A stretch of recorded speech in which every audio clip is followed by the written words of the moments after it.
அனைவருக்கும் வணக்கம். நாங்கள் இன்றைக்கு பார்க்க போறது "எத்ர் dans la lune" அப்படின்டா என்ன அர்த்தம்னு பார்க்க போறோம்.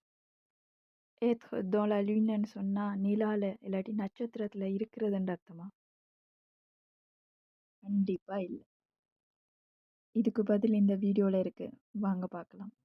இந்த வீடியோ பார்த்து முடிச்ச கையோட லைக், ஷேர் அண்ட் சப்ஸ்கிரைப் பண்ண மறந்துரும். கவனச்சிதறல், சிந்தனை இழப்பு, பகல் கனவு.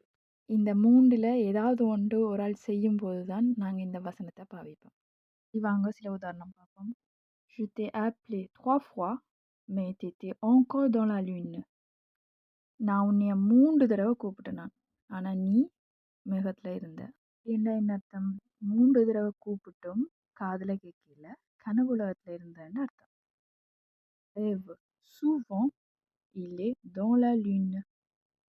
அவர் அடிக்கடி கனவு காண்கிறார். அவர் சந்திரனில் இருக்கிறார். அவர் எப்பவும் கனவுலகத்துல தான் இருப்பார். ஆள் இங்கே இருக்கும், நினைப்பு எங்கேயோ இருக்கும்.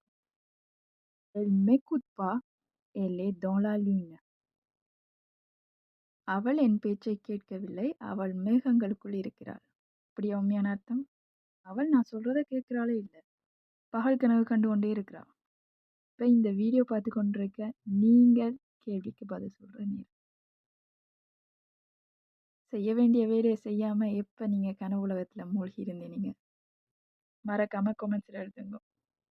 யாருக்கெல்லாம் இது மாதிரி வீடியோ பயனுள்ளதா இருக்கும்னு நினைக்கிறீங்களோ அவங்களுக்கு எல்லாம் அனுப்பி விடுங்க.